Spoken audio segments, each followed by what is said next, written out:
And Ken, you want to mute everybody, and then we'll ask our speaker to unmute himself.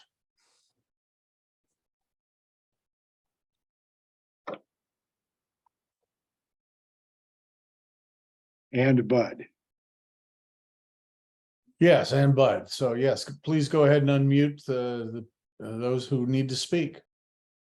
Bud, you'll need to unmute yourself.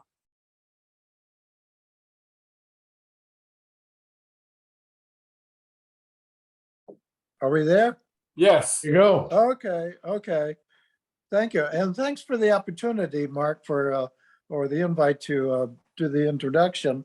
I've known Norm and his family for, oh my goodness, 4 decades anyway.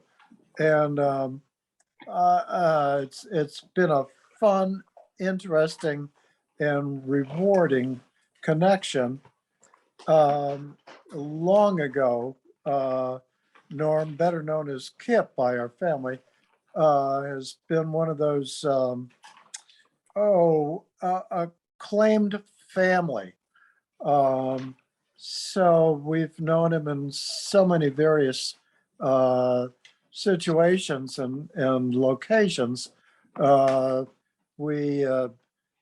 Kip and I would ski together, backpack together, and more recently do road rallies together. But he's always been a person who's not afraid to take on an adventure and then share it with friends and family and others. It's a giving and sharing relationship that has been bountiful in its many gifts. And I'm looking forward to this one myself. So I could go on for the whole duration of the program time. Not good. So let's go ahead and let Norm share the program. Hi, everybody. Thank you for having me today. Thanks, Bud. Yeah, we've known each other for 48 years. Oh my goodness. Yeah, Wow. Far. Yeah, 48. I'm going on 49. Thank you, everyone, for having me. Let me see if I can figure out how to share my screen here. Okay, let's do that. Oh, it doesn't. Let's do the whole screen. Share. Okay, can you see my screen then? Yes. Okay, there's probably a way to put this in presentation mode. Let's see if I can figure that out. Oh, did that work? Yeah, you got it. You're in the next slide. You're in that mode, which is presentation mode, Okay. where you have the next slide shown over to the side. I don't know enough about the interface to say, okay. Yeah. I'll just leave it like that because I don't know what's going on there. Okay. So I prepared this for a presentation for work. I work at Toyota. I've been there 32 years. I'm senior principal engineer for functional upper body functional hardware here in Ann Arbor. And I've gotten to see Toyota grow from 12 engineers to over 1,500 engineers. We used to be in a little rented office down in Detroit, and now we've got 3 campuses around Michigan. So anyway, there's this, and I've been skiing ever since I could walk. There's a picture of me standing on some of those plastic little skis you get at the grocery store when I was 3, the front yard of our house in 1966, I guess it was. And was getting close to, I've been at Toyota for 32 years. Eventually there's, a time when I'll need to think about, well, what will I do next? And one thing that came to mind pretty strongly was ski patrol. So, safety is really important at Toyota and important to all of us for our lifelong vibrancy. So I figured these two go together pretty well. So I did this presentation for work, and I thought I'd share it with you guys today. The first couple slides are just like, oh, by the way, first of all, I should ask, is anyone on our call here skier? Raise your hand. Okay. Anyone here ever worked as ski patrol? Volunteered? Nope, nobody? Okay. Oh, wait, Tom, you were ski patrol? Fantastic. What hill did you patrol at? Oh, got to unmute. Tom, I need you to unmute. I've been on this patrol at Greek Peak since 1965.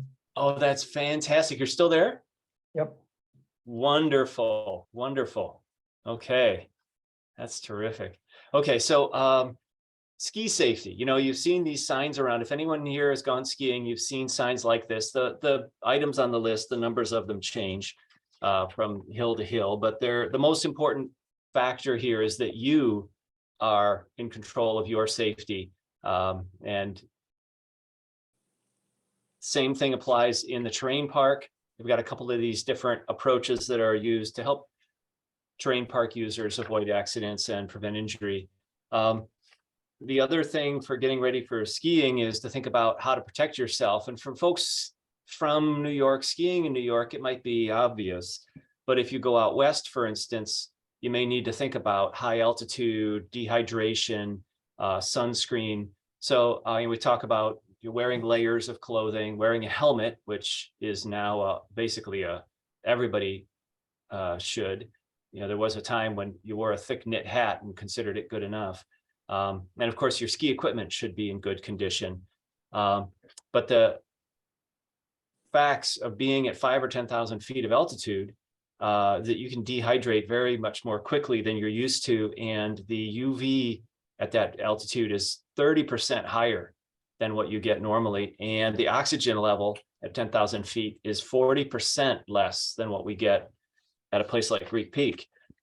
So all important to keep in mind when thinking to go to other ski places. And in general, anywhere you're skiing, right now, the number one skiing injury, now that we're all wearing helmets, we've got very high performance bindings and boots and skis, is knee injuries. Over 20,000 ACL injuries in the US each year. And I wanted to share a couple of pointers here for you skiers to think about while you're skiing is that a huge study was done in Vermont where they found, I forget, was it 1,000 ACL injuries that have been caught on film? I forgot the number. It was a large quantity. And they analyzed them and they found these three conditions were the highest factors in whether you're going to injure your ACL during a fall. And that is putting your hands behind you, your hips dropping below your knees, like sitting down, and falling backward. And then if there's any twist during this, your ACL doesn't stand a chance. So sitting down or falling backward is a very, very risky way to fall down while you're skiing. If you can, always keep your hands in front of your center line, always keep your hips above, that is never sit down while skiing, and fall forward, which is completely counterintuitive to think that this is safe. Can you see my cursor? Yes. Okay, good. This is dangerous, what this person is doing here, falling backwards. This woman here falling forwards, she actually fell forward and tumbled down and fell over a bunch of rocks, and she was perfectly okay. And we call that an athletic fall. If you think about people who play rugby or football or sports, they're in an athletic mindset and an athletic stance, and they frankly get injured less often than you or I if we were confronted with the same kind of impacts that they take during the sport. And that's kind of what all of this is aiming towards here, is keep that in your mind when you're skiing, that I want to tumble forward and dissipate the energy more gradually.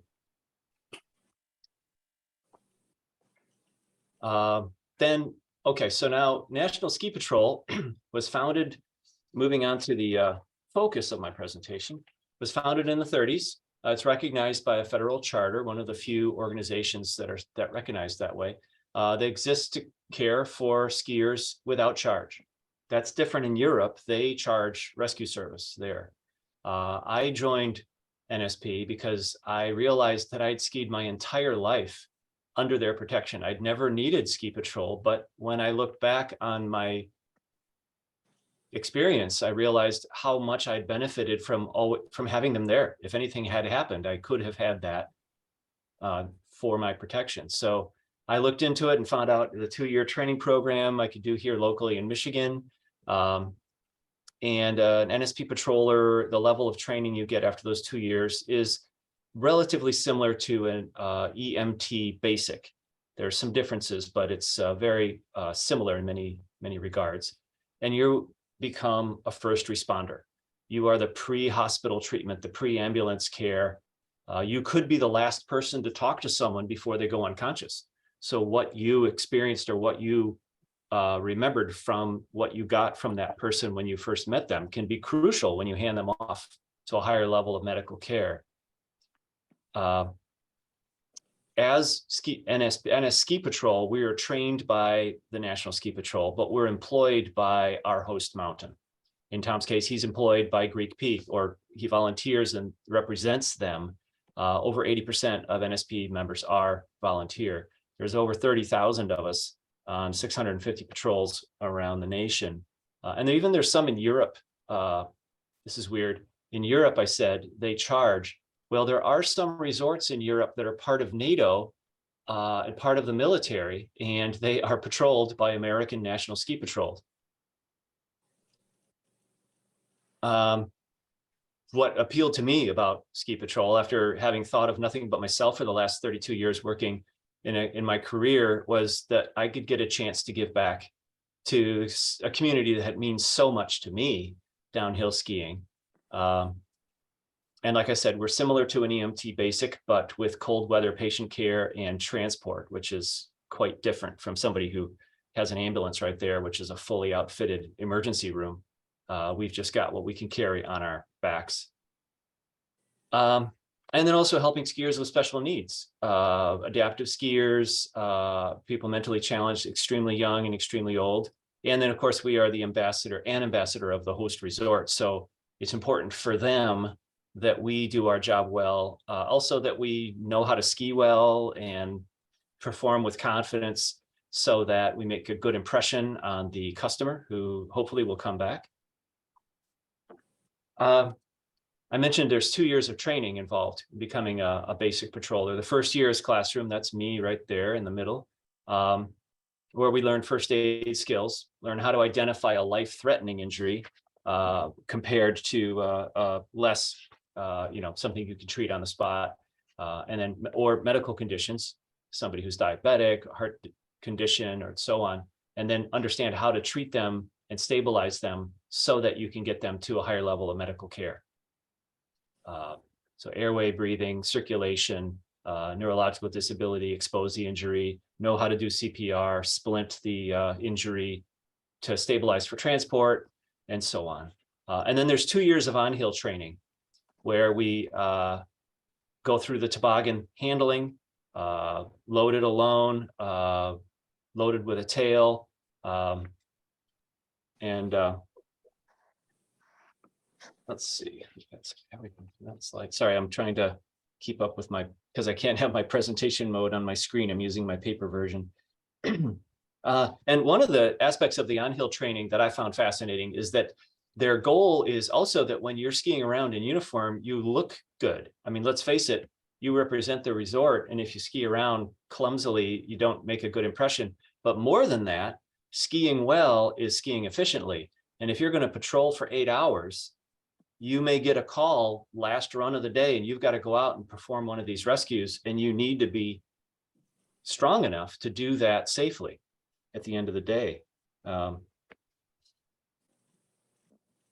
Beyond the initial training, there's so many more levels that NSP has available. You can become a senior patroller, which is an advanced level of training, patients with multiple injuries and multiple patient scenarios. You can even go on to certified, which would be becoming an incident commander. That's significantly more severe scenarios, multi casualty incidents, like a chairlift that's come off the rope, and you'd be in charge of everyone to rescue all the injured patients and integrate with police and fire and so on. There's mountain transport and rescue, which is toboggan handling, and then there's another level of MTR, which is basically introduction to search and rescue, where you can be part of a team to go out and find a lost hiker or a lost skier. And then there's avalanche training. There's a lot of levels of avalanche training.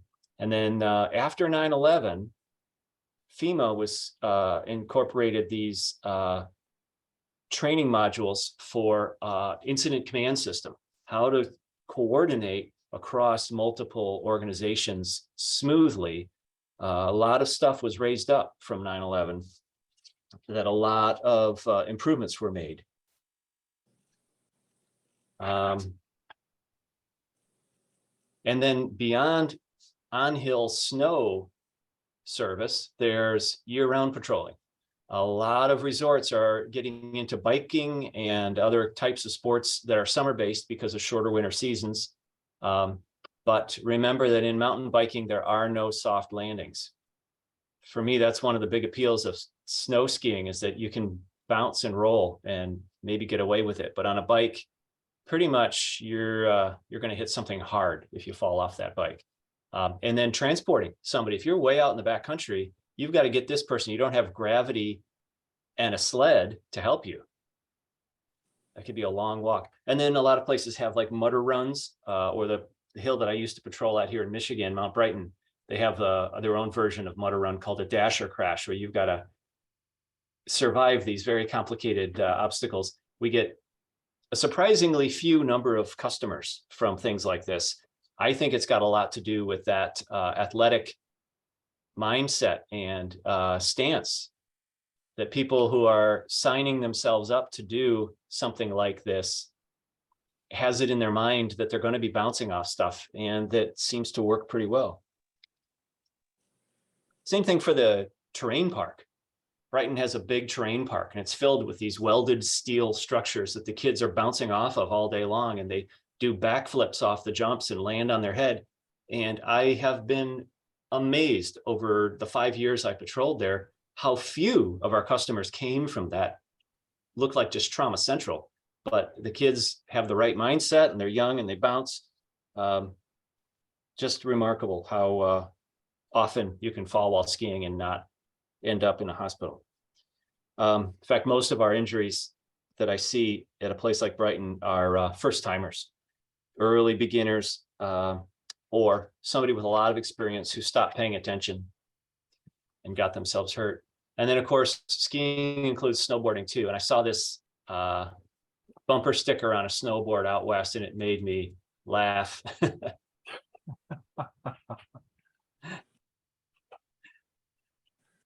Says snowboarding, it was better when you hated us. If anybody has ever heard of a guy named Glenn Plake, he was a big ski hero back in the 80s, and he would ski on 223s. He would go skiing on this amazing terrain on these skis that were as long as your arm could reach up there, even in the 90s. And he had a bumper sticker that on his skis that said, "Short skis still suck."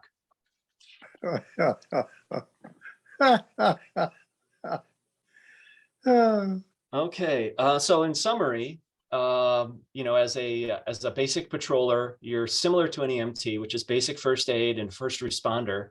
And as a member of the emergency service team, as I mentioned earlier, you have the unique opportunity to be the first person to help someone who could have died or been much worse off were it not for the care you provided.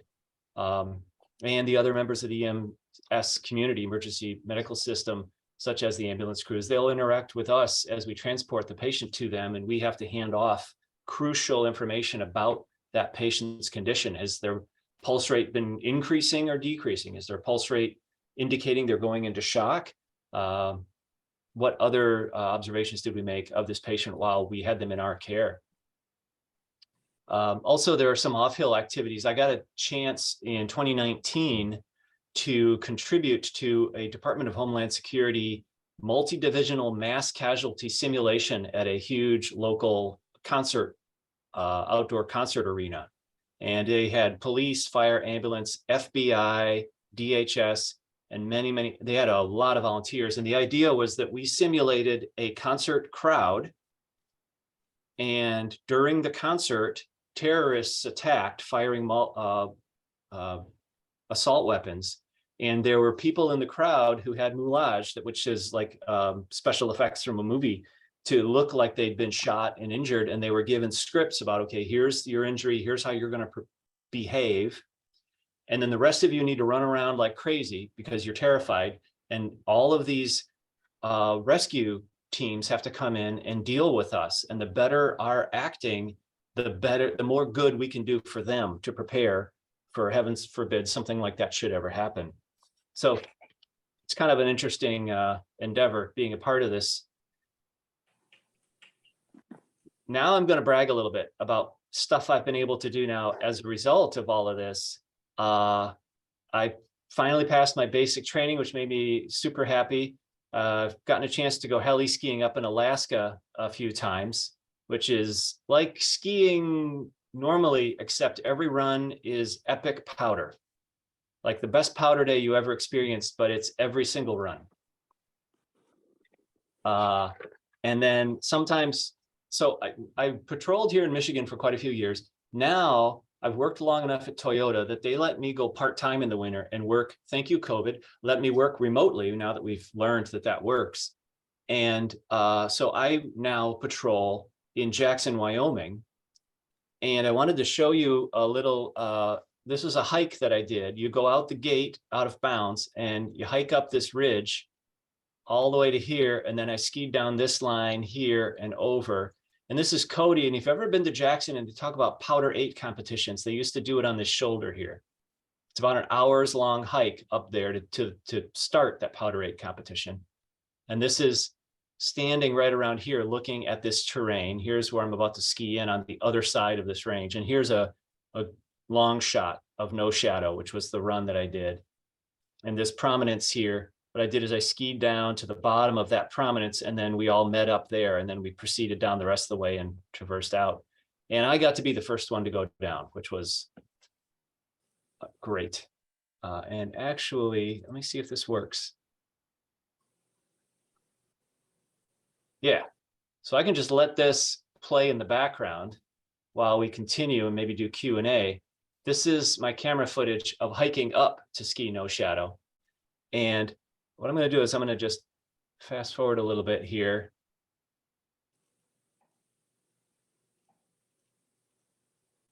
We all kind of bunched up here at the steep part. And then here you can see how steep it is. You're just basically crawling up a wall in your ski boots. And if you fall, you're going to go all the way down to the bottom there. You can see everyone's just on hands and knees getting up this. What I noticed, Norm, was that very funny sticker on somebody's board. I'm off duty, save yourself. Yeah, that's my ski. Yeah, I can't wear these skis when I'm patrolling. These are my out of bounds skis. There. Oh, let's see if I can scooch back just a little bit. There. Ski fast, take chances, off duty, save yourself. And there you see I'm going straight up, and there's some folks coming up behind me. And then there's one other really interesting spot here where there's a little snow bridge.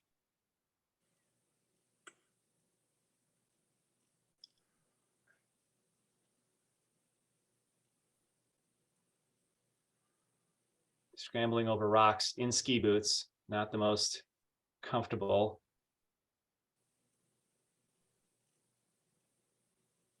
I think, is this it? Nope, that's not it. There's a spot where there's about 100-foot drop on either side. It's a snow bridge about 3 feet wide. And when I got to it, I thought, maybe I'll go across on my hands and knees. Oh yeah, here's a view on either side. You can see how you're just up in the middle of nowhere. Oh, this is the little snow bridge here. And what I did when I did that pan to right and left, I closed my eyes so I wouldn't get dizzy because I'm standing right. You can see how it just drops off on either side. Wow. I tried going on my hands and knees and I was like, nope, walk across and you'll see me grab this rock. Like, made it. Okay.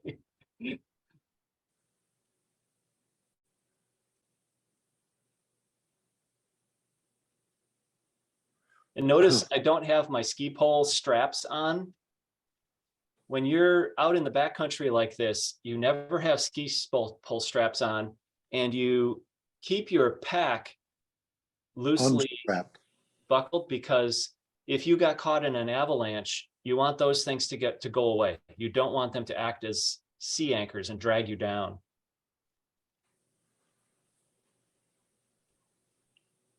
Okay, so that's the hike up to No Shadow. When we were going up there, there was a young couple. You know, when you're out west, there's always these young bucks who are going to move quickly, and you're not. Sorry if I'm giving anyone a epileptic attack with this fast forwarding, but you see, we're only about a third of the way there. It's about an hour's hike. This young couple zoomed on by us and got up to the top, and we arrived as I was one of the ones in front. And as we came around the corner, I saw him getting up. He was on his knee. He was proposing to her, his girlfriend.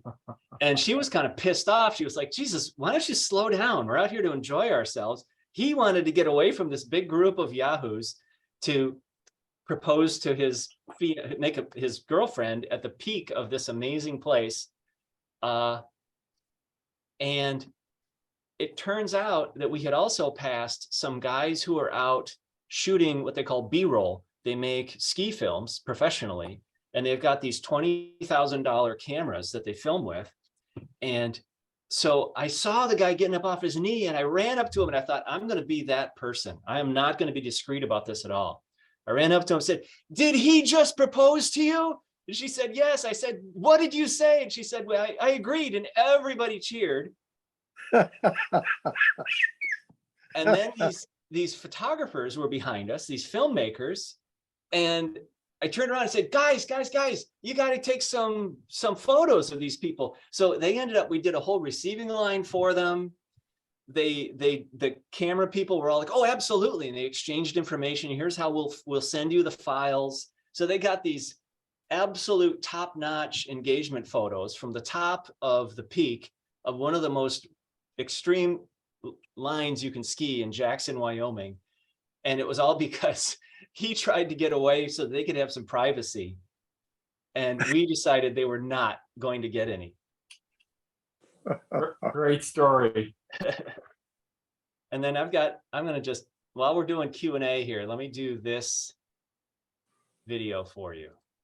This is skiing up in Canada in powder snow.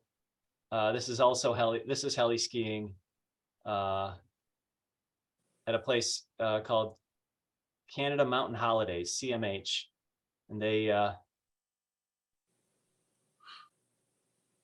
just thought you might like to see that. Anyone who's a skier is just thinking about how awesome this would feel in that deep powder. I'll just put this on a loop so we can, does anyone have any questions for me about anything I've presented? Thank you very much. That's a very good presentation. On the subject of ACL injuries, I know that women are more prone to ACL injuries in sports than men are. Is that true in skiing? Is that what you've seen?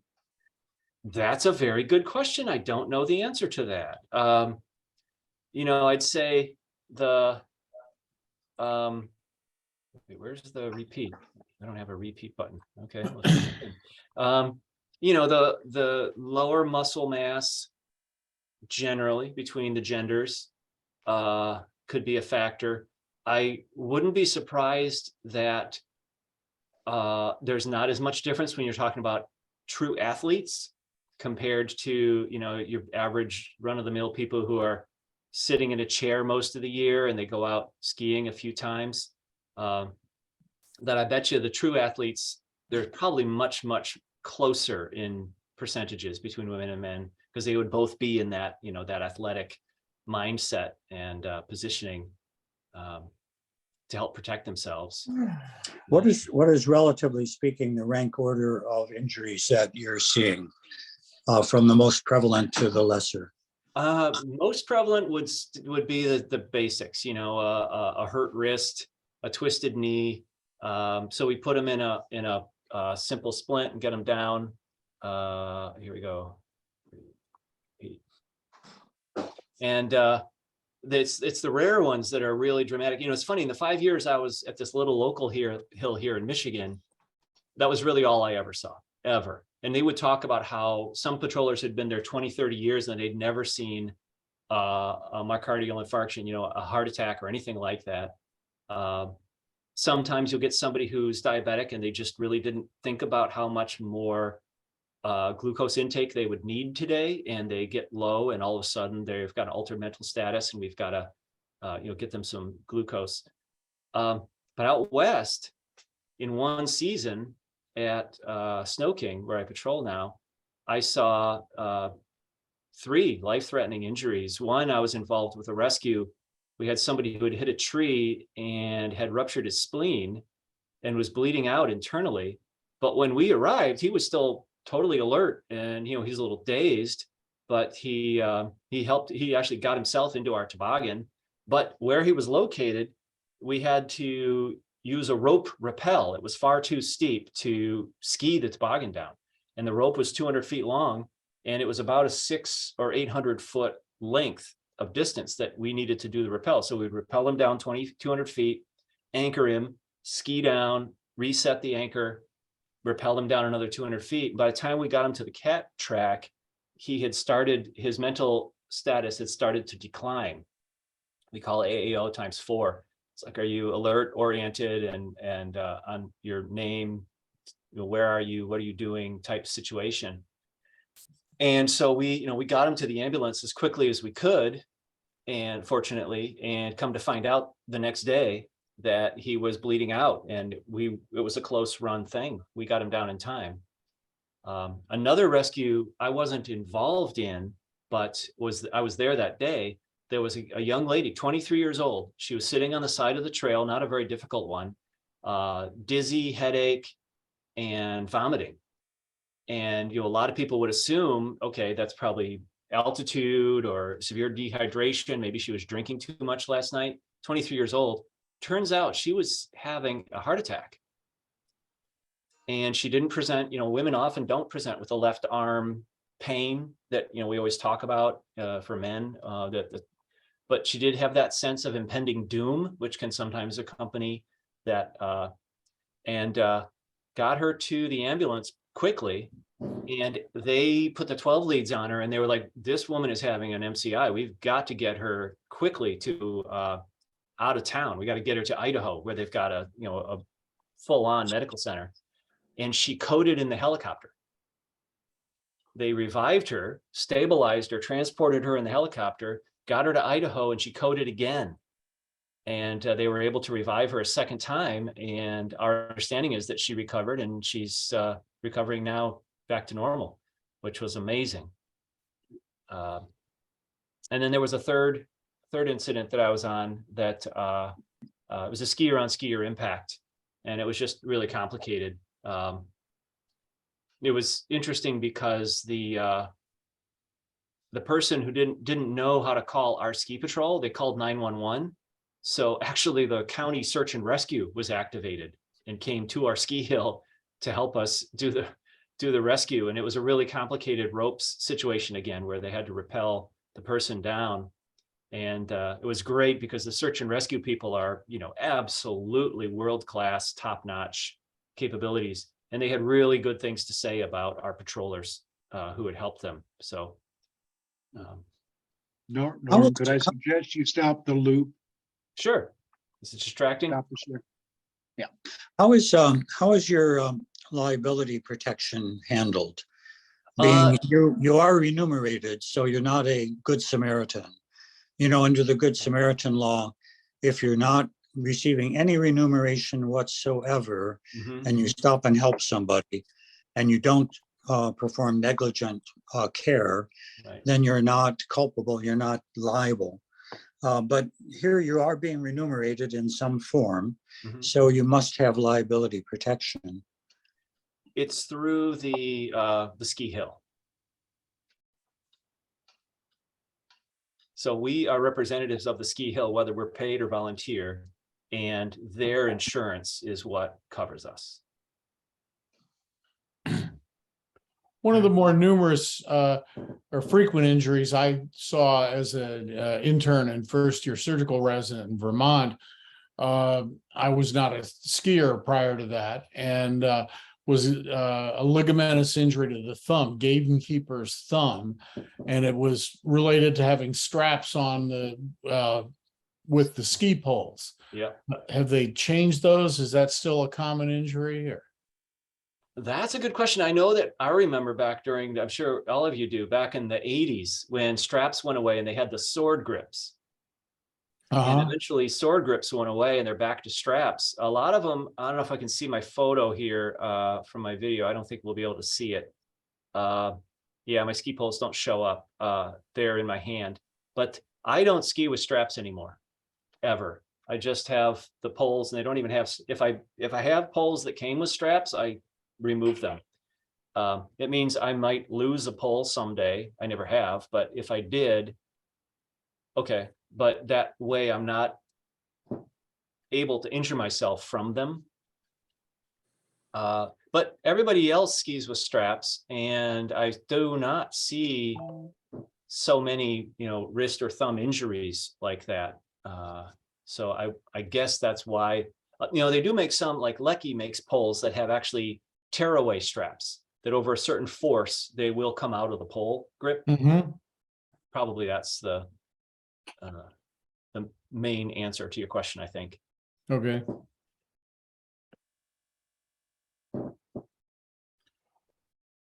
Well, that was well done.